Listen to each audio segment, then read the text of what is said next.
this is streaming to Restream, which should be going to YouTube, but I can't remember for sure if that actually works. There we go. Yeah, so let's see. Yeah, it messed up the title of the video. This is Office Hours. Let me shoot. Let's see what happens if I go to Restream. I should have looked at this before going live. Oh well. So update channel or titles. KCD Office Hours 2023 0504. Update all. Let's see if that actually updates. In any case, this is Office Hours. Welcome to Office. Yeah, it updated on YouTube at least. Welcome to Office Hours. So let me get things situated here for that and share my screen. And yeah, here we go. Let me also do this.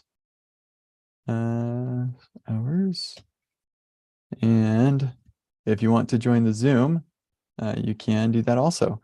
And this event, no, that's fine. Yep, that's good. Okay, sweet. So Office Hours is your chance every week to come and ask me questions. This is kind of how I make up for the fact that self-paced workshops are missing a critical feature of an in-person workshop, and that is the presence of the instructor.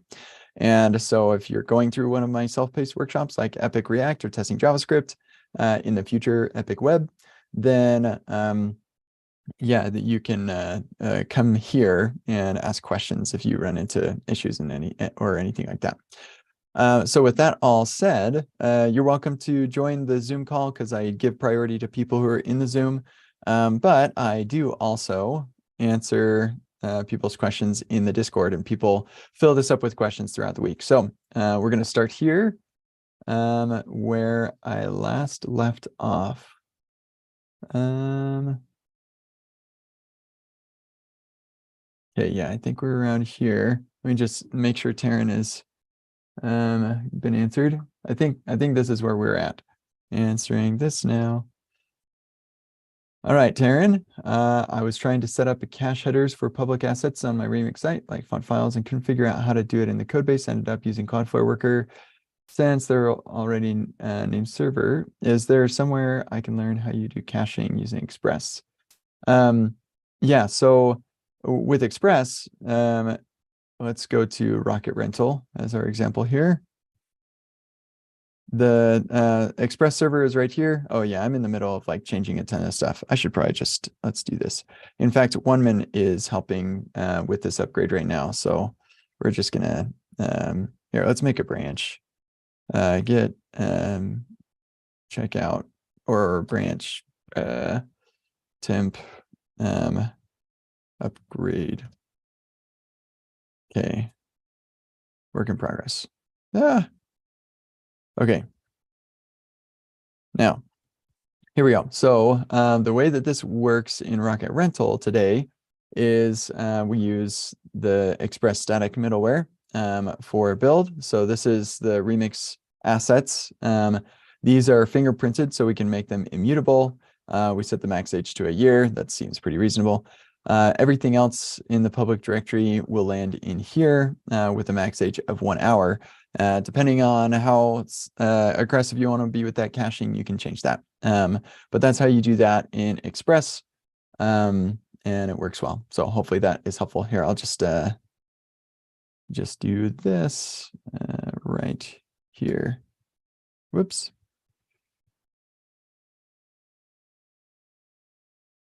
There you go.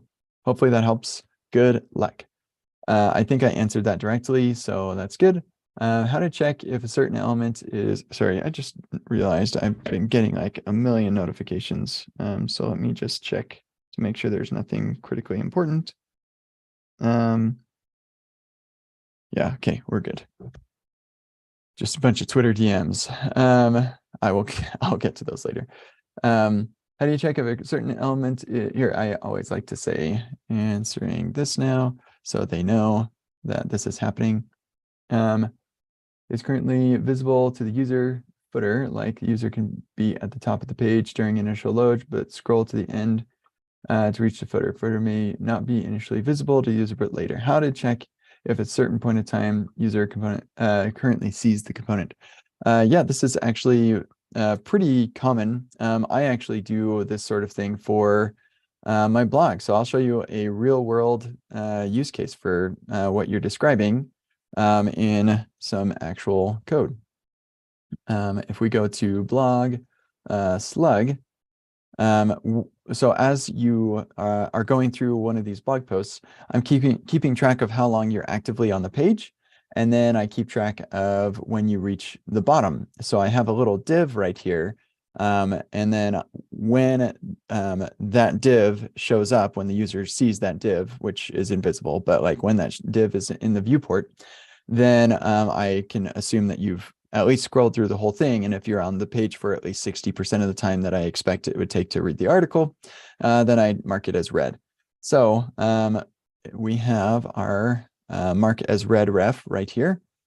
And the div, where is that? Where's the ref? Mark as read. Oh, no, that's something else. Where's my div? Use on read. Sorry, I had to kind of remind myself how this works. L, observe, append, visibility. This is the element. Okay, so what I do is in a use effect, I create what I call the visibility element, so a div, and the visibility element gets attached or appended to the parent element. So here, let's look at where this is used. This is the parent element. This is my read marker. If we look at the read marker, that is this main. So the main content, so the body of the article, let's open this up, is right here. And so I append a div to the end of this. So if we look here, oh, you know what? I think it does get removed later. So let me try this one. And where's main? Right here. So there's that visibility div. As soon as I get down there, it gets removed because it's like, oh, that div is now visible. So that's what happened there. So anyway, this is our read marker. This is the thing we want to mark as read. And so I create a visibility L, and I append it to the read marker, to that parent L. And then this is the part you're looking for. I have an observer where I observe the visibility L. So this observer is called an intersection observer.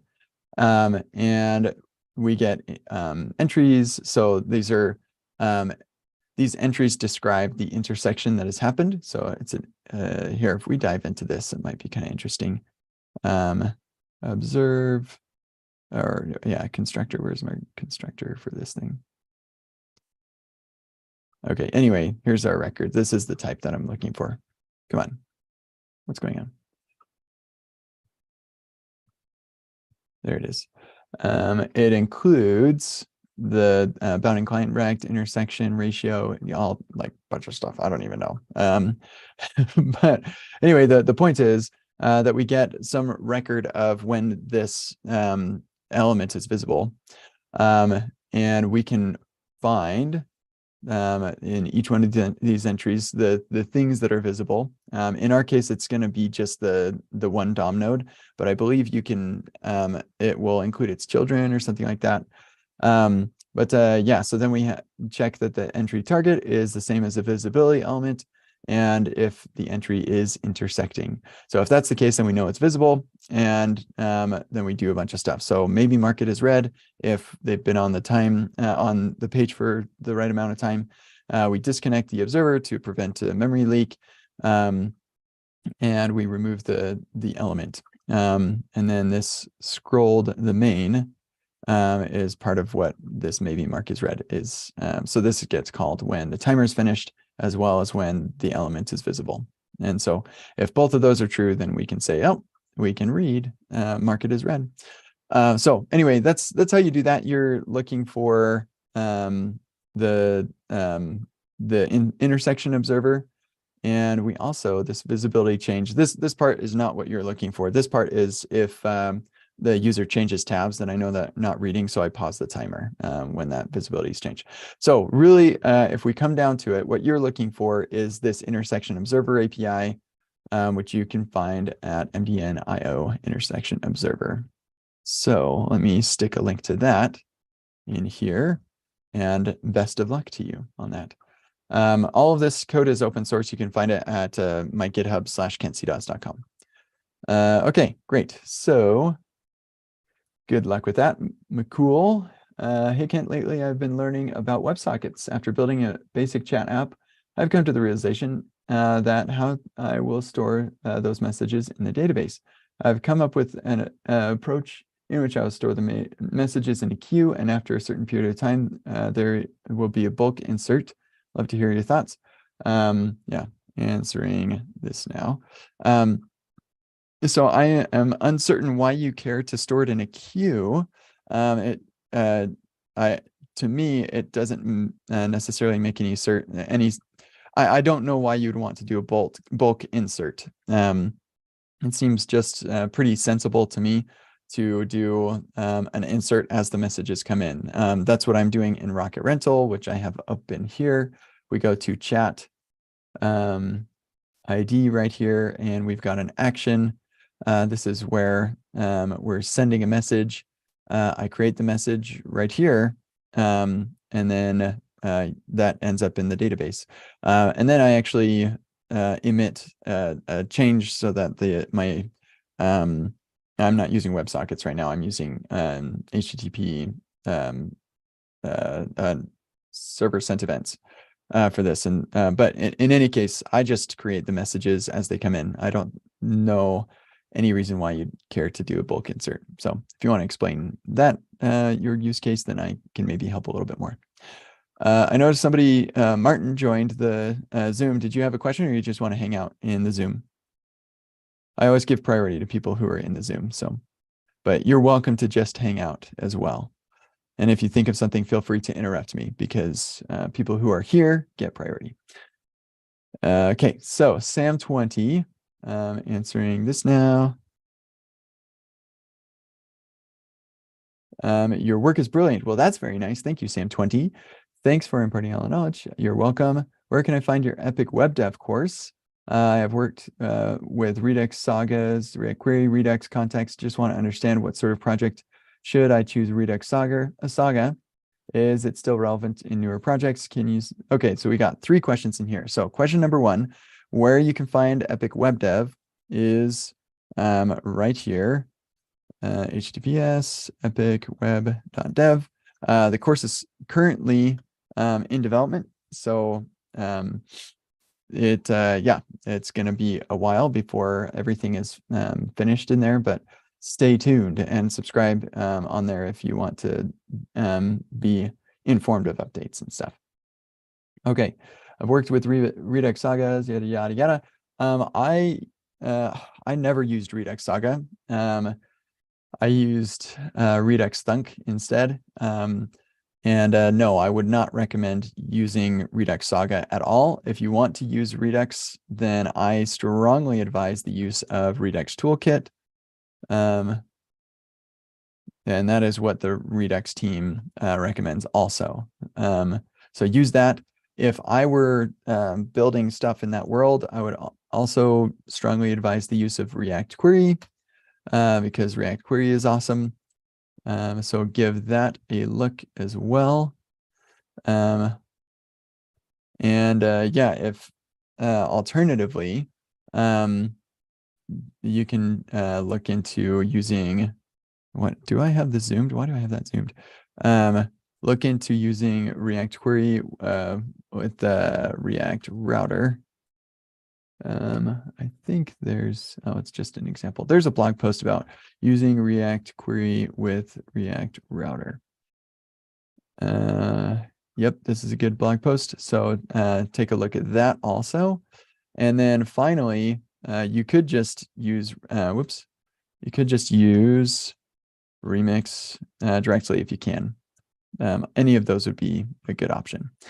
But I would definitely not use Redux Saga. I wouldn't use Redux at all without Redux Toolkit. And personally, I don't use Redux or React Query because I just use I use Remix and I don't need those. Got another person joining the Zoom. Did you have a question, or you just here to hang out? You're fine to just hang out, but if you have a question, you get priority. Yeah, just showed up to say hi. Hi. And listen to your speech. Yeah, okay, awesome. Thank you for coming. Feel free to interrupt if you do think of a question. Yeah, we will continue. Okay, I'm not sure if I know how to say this name properly. So, Hayo, I'm probably saying that wrong. Hoao. Please, if somebody knows how to say that name, correct me. Posting here, following bot suggestion. Hey, Kent, might help me with this. I have 2 components in React Native.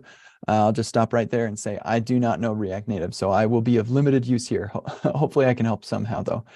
One is a screen, which is a list of card components I created like this. I'll review that in a second. As you can see, the creation of the new records happens in the other component called add new. Here's the component for that. I'll look at that in a sec. After creating a new record, when the user backs to the new page, I want the use effect to run once in order to get the updated list of news. Problem is, if I add the state variable new as a dependency of use effect, the backend made with JSON API will be touched multiple times by fetch news function and always return a 3 or 4, causing an infinite loop. TLDR, I tried many things in the dependency array. Nothing has the effect I want to. How do you fix this? Okay, I think I might actually be able to help with this. So let's review this. We've got this fetch news thing. Fetch news is coming from here. So here's number 1. The thing that I would suggest is to get rid of this function and stick just inline it into here for sure.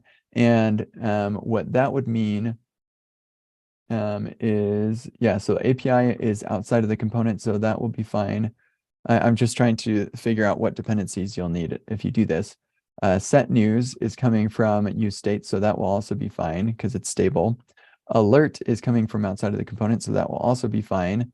And set is loading is another state thing, so that will also be fine. So I would just move all of this directly into the use effect, and now you don't have to worry about that. But let's see. So you're saying when you go back to the component here, let me think about this a little more. Creation of new records happens in another component called add new. So what is the hierarchy here? So we're navigating to another page, presumably. And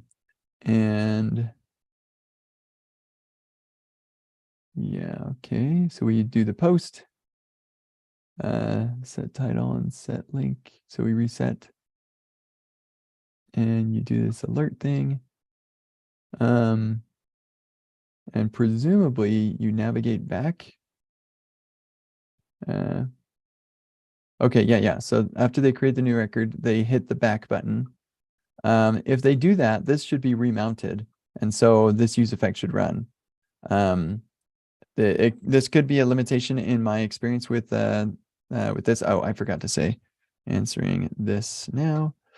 Yeah, it could be a limitation in the way that I understand navigation in React Native, but I'm pretty sure when we do this navigation right here, this is going to get unmounted.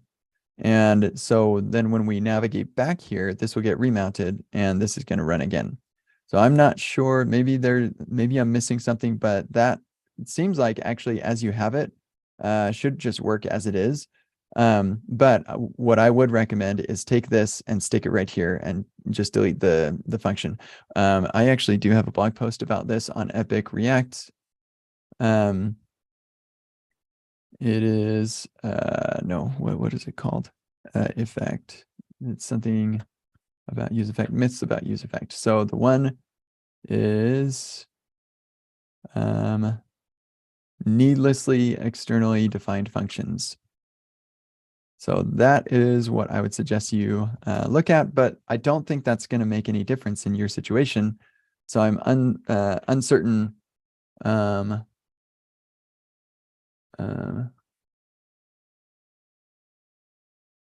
why this appears to, I mean, obviously you're suggesting this is a problem, but I don't see in the code why it would be, because when they navigate back, it should get remounted and refetch. If not, let's say that this component remains on the page, how would you trigger a refetch? Here's where you just should probably use React query, honestly. Also just use React query. Your life will be so much easier. So yeah, there you go. Hopefully that's helpful. Good luck. Okay, Taryn, a lot of cross out stuff. Realize that the use effect call. Yeah, I want to read this. Rendering a lot of iframes and bets like YouTube on a route in Remix, and wondering if you had any tips on lazy loading all third-party scripts on the client. I tried using vanilla lazy load to do this. Issues with hydration. Realize that use effect calls don't run on the server, and they are where, spoiler alert, you can run side effects like third-party lives. I moved my instantiation call to a use effect on my route. It was actually easy once I remembered how React works. Oh, thumbs up. I'll do a super reaction. I don't know how these work, but they are pretty cool looking. That is so awesome, actually. I love I love it. Those are fun. Okay. Great. Got that done. Here, oh, okay. Great. We're getting to stuff that was posted today. So answering this now. Okay. Here are discussions, since we didn't get to it in the last workshop yesterday.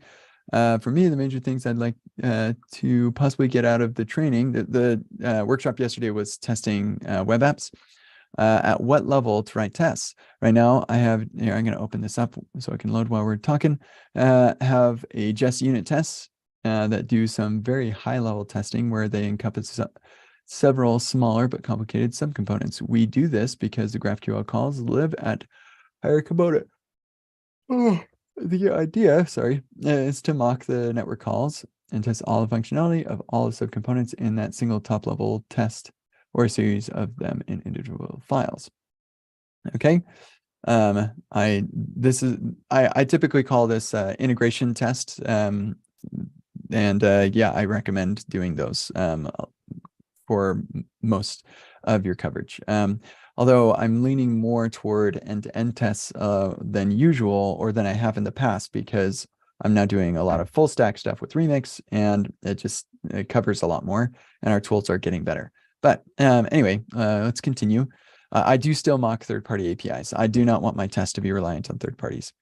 I imagine the large full-page network mockings test to actually be end-to-end tests instead of massive unit tests, while individual components are smaller and simpler. The overall rule is, if there's logic in the file, test it and don't worry about the child or what the children do, unless it affects the logic in your file.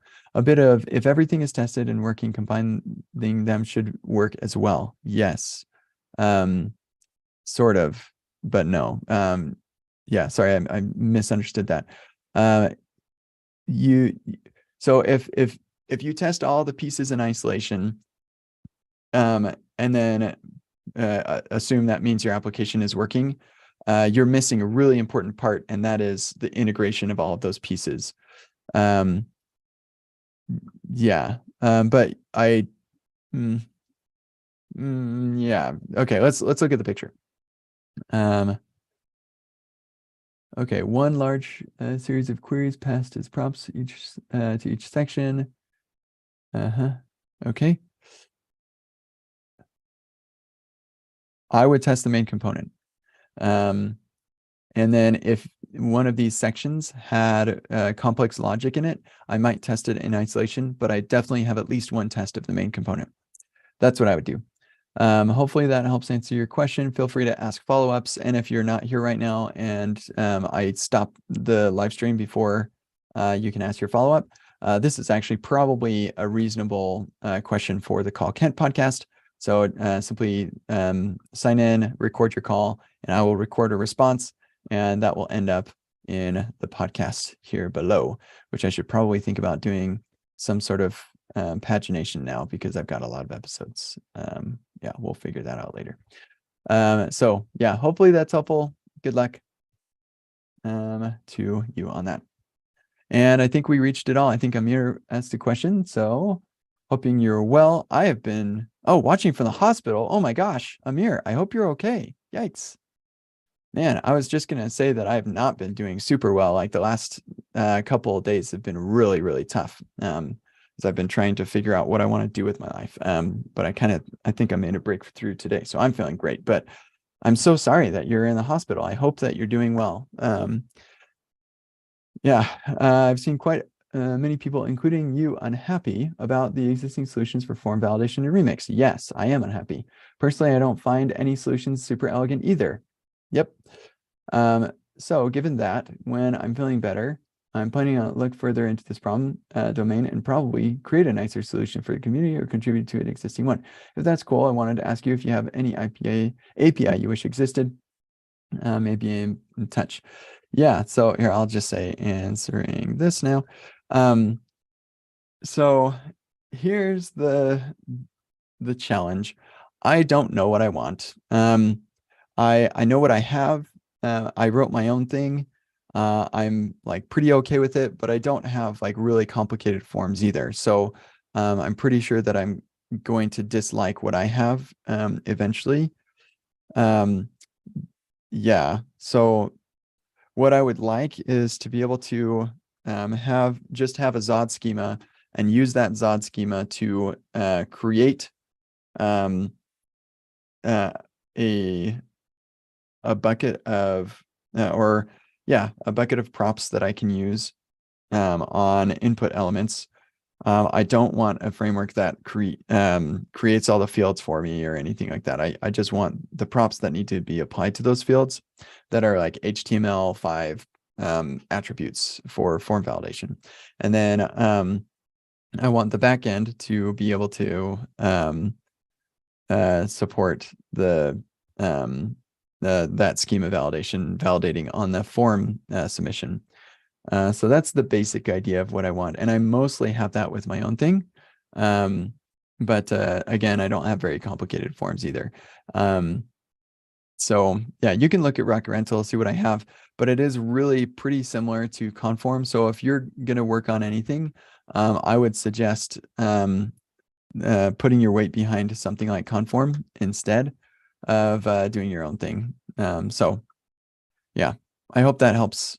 Man, I hope that you get better soon. I'm sorry that you're in the hospital. All right, Glenn, what's up? Oh, hey, it's Taryn. What's up, Taryn? Hey, how's it going? Good, good. Did you see I answered your questions already? Yeah, I did. Thank you so much. Cool, cool. Did you have any follow-ups or anything? I did have one other question. I didn't post it. It just came up right now when I was thinking about my website. So both you and I are using GitHub as our CMS, and for my blog, I want to like have a previous and like next blog posts kind of thing. The GitHub API doesn't really like support that easily. So I was thinking about maybe like shoving that information in the front matter, but I'm curious, how would you approach this problem? Yeah, so I'm guessing you have a page that lists all of the blog posts on your site, right? So you already have to download all of the blog posts on your site. So what that means is you've got some object somewhere that knows all of the posts. And I'm guessing that's cached. You've cached that. Yeah. Because of course, because you have to. And so you would just in your blog post page, you would go say, hey, get me all the blog posts. That's going to be fast because it's cached. And you just look for, okay, what's next based on the date it was published or however you define what is next and what's previous. So that way, because the problem with putting it in front matter is now you have to keep that up to date all the time, which would, I think, be annoying. Yeah, that's what I was thinking too. Cool. That makes sense. I'll give that a go. Yeah. Good luck. Cool. All right. We got Glenn. What's up, Glenn? I'm so excited to meet you next week at RemixConf. It's going to be amazing. Okay. Answer this question. I'll take a look at that about more important difference in errors Yes, I'm excited to talk about this. I'm so glad that you asked about this. Okay, so original question here from Glenn was, he's comparing UI simplicity in Next.js and Remix, searching for resources to understand the enhanced error UI features in Next. So when you look at this, you're like, yeah, the next one is like way better. I love this because I can see the code and like it's awesome. And over here on Remix, it looks like some loser threw this together. It was Ryan. He's not a loser, but yeah, it doesn't look all that great in comparison. But there's a really important reason that it is this way. And the reason is, in production, this is what it looks like. So in development, it looks one way. In production, it looks another. I don't know. Like, to me, I want my there are pros and cons to both approaches. I can argue both in both directions, but there's a really good argument to be had for saying your production error message should look the same as your development one. And so the fact that it's different to me is a problem, because people look at this and they're like, oh, this is sweet, and I'm going to just keep on developing like this. And like, this is actually a really nice error page. And then they ship to production and their users start seeing this, which is not a nice error page. Whereas if I'm working in development and I see this, I'm like, I don't like that error page. That doesn't look any good. So I'm going to add an error boundary to handle this error, because it doesn't look like a very good error, a very good user experience. And so then I work on that to make it a better user experience. And in production, I get that better user experience. So the difference is that in Remix, the error page looks the same. It's the same, whether it's development or production. And in Next and actually several others, the error page is different in development and production. And that is the important key difference. So I'm going to respond here so people on Twitter can see this. The important difference is that with Remix, the error message or error page UI looks the same in dev and prod. So you're encouraged or naturally inclined. I don't know how to spell inclined. There we go. To improve it for the prod UX. With Next, the error page or error UI looks different in dev and prod, which always makes me uneasy. Now, I will say that if there's a syntax error, so like it wouldn't build in the first place, having the error page look nicer would be great, because you wouldn't be able to deploy to prod anyway, because it won't build.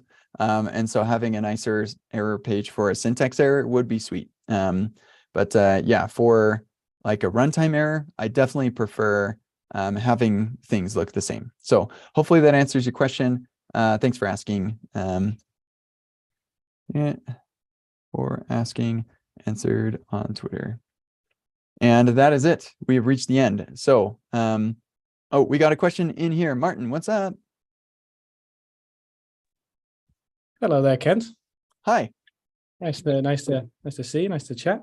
Yeah, I've only just joined the Discord server. I was trying to figure out an issue I'm having with MSW, and this was this was linked your Discord server as the chat option if you have any issues with MSW.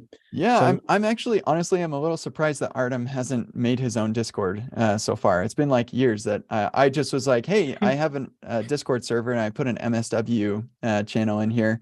He's like, great, I'll just use that. So he is an admin on the KCD Discord. And I told him, like, you're welcome to like go make your own Discord server, but I'm happy to still host MSW. So yeah, happy to help with MSW. You might be able to guess what's I'm pretty knowledgeable on MSW. So if you've got any needs, I can do my best. Yeah, so I've been tasked with figuring out if the way that our team is mocking network requests, if it's the right way to do it.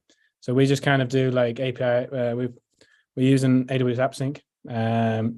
We just API.graphql equals just .function. and then we just mock the returned with the resolved response. Hmm. So, but we're not sure if that's the best practice.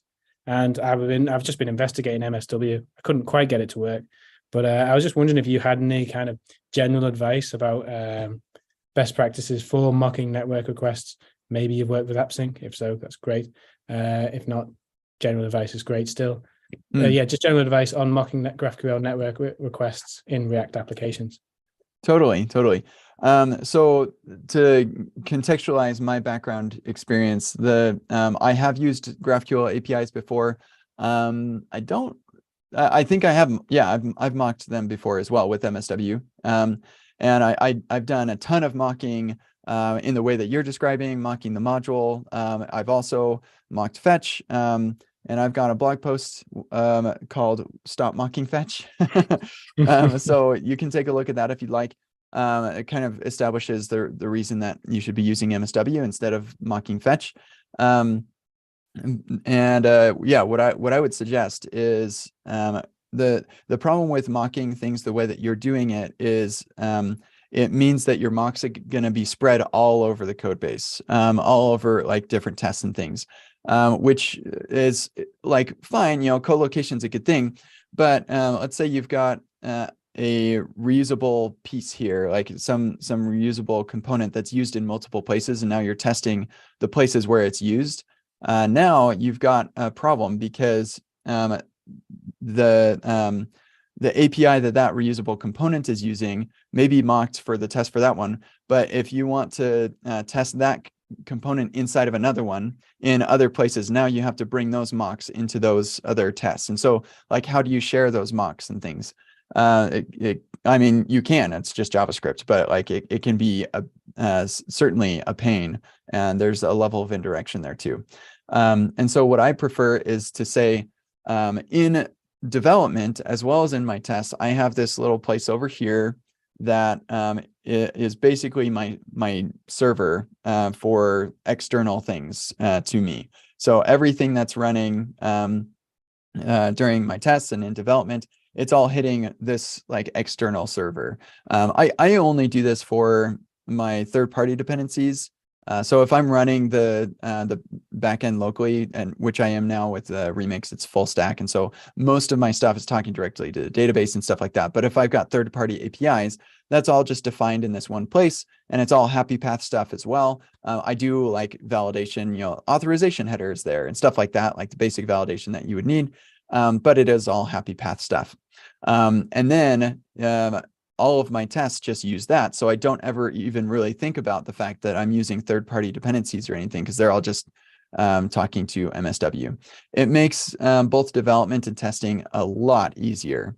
And then on top of that, when you do want to do like focused testing, like there's this one component that uses this GraphQL API, and I want to test what happens if things are not on the happy path. Maybe the GraphQL API fell down and I have some error logic, so I want to test that. With MSW, you can just say, well, okay, we're going to override that that default behavior to say, okay, now it's an error, and you can test that really easily, and that can be co-located, and that makes sense to me. So happy path stuff can all be over here with MSW, and then where it's necessary, you can override those in a co-located way. Easy peasy. Thank you very much, Kent. It's very insightful. Yeah, you're welcome. Huge super fan of MSW for years. So I hope it's helpful to you. Certainly is. All right, sweet. We've got another, is it Kironde? Can you correct my pronunciation? Kironde. Awesome, cool. How can I help? All right, cool. Happy to see you guys here. I have a question about state management. So there's a time I was using Redux, then I moved to React Query, and then it just seemed to clear out all the boilerplate. And I'm inquiring if does React Query fit the profile of a state manager? Yeah. So I actually have a blog post about this state management. So it's called Application State Management with React. I'll put this in here. It has I don't think it references Remix because I did make this a while ago. But it's definitely applicable. So here's what I suggest. First off, use Remix. Not everybody can use Remix today. So if you can't use Remix or you just decide you don't want to, the next layer above that is use React Router. React Router's latest data APIs are really great. You get loaders and actions, all this. It's awesome. But often, especially in a client-side only app, that's not sufficient. You do need some level of caching there, and that's where React Query comes in. And I actually just answered a pretty similar question. So if you go back up on the Discord, you will find right here, there's a link to using React Router with React Query, and that's probably what I'd recommend for you. I'm guessing, are you using React Router today? Yes. Cool. Yeah. So this would be perfect. Do what this says, and you will be in really good shape. So this talks about using loaders and actions in combination with React Query, and it's awesome. So this is what I would suggest. Just follow this blog post, and you will be in good hands. Thank you. Also about Remix, considering that it's a full stack framework, would it be underutilized? I mean, would it be underutilization if would it work if I wanted something just for the front end? In case I'm maybe consuming an API, does Remix handle that as well? Yeah. So if you want something that you can deploy only on the front end with no backend server, then Remix is not going to do that for you today. Eventually, it may run in like a service worker, and that would be pretty cool. But you get like most of the way there with React Router anyway, with the latest data APIs, loaders and actions. So if you're on the latest version of React Router, you're like 90% of the way there to Remix. You're just missing on server rendering, which is like a pretty big performance boost. But if that just doesn't fit in your constraints, then that's fine. Yeah, so I strongly advise the use of Remix. You can deploy Remix to most places that you can deploy just front-end code as well. And so it doesn't typically end up being a huge challenge in that way. Yeah, so if you're Remix curious, I suggest that you give it a shot. Thank you. Thank you very much. Sure thing. All right. Cool. Well, I think we're fresh out of questions. And so I'll just start wrapping this thing up. I've really been struggling the last couple of days trying to figure out what I want to do direction-wise. Epic Web is all I want to do, just like focus on taking all the stuff that I've got in my brain and putting it in a consumable format for the world. The problem with this is that positioning Epic Web is very challenging. I want to teach people the web, but there aren't really people who sit there and think, I need to learn web development. You don't think that. Nobody thinks that. What they are thinking is, I need to learn React, or I need to learn Next, or I need to learn Remix. Nobody sits and thinks to themselves, I need to learn the web. And so finding a good way to communicate the value of Epic Web is a big challenge. And so I've been really struggling with that recently. And I've just this morning had a really nice breakthrough because I've been so stressed. It's not been good. But just this morning had a nice conversation with some folks on Twitter and got the idea that I should build a stack based on Rocket Rental, what I've been working on with for Epic Web. And then Epic Web turns into how to use that stack. And so it's not like how to be a web developer or anything. It can be targeted and say how to build web applications the way that Kent builds web applications. And so the stack I'm going to work on is called Epic. It's the Epic stack. Yeah, it's going to be based on what I've built with Rocket Rental.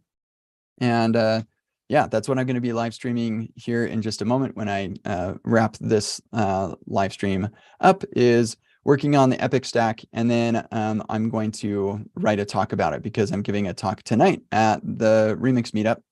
And that is supposed to be a practice for my talk next week at RemixConf. This is another thing that I've been struggling with because I have really struggled with what should I talk about at RemixConf. I had some ideas and things. One talk I'm preparing right now is about caching. So I thought, oh, I could do caching, but that just like did not feel like the right thing. And so finally this morning, I feel like a dam has burst and I've figured out what I want to do. And I want to create the Epic stack and teach people all about it. So my talk tonight at the meetup will be introducing the Epic stack, and at RemixConf next week, that's what it will be. So I've got a lot of work to do.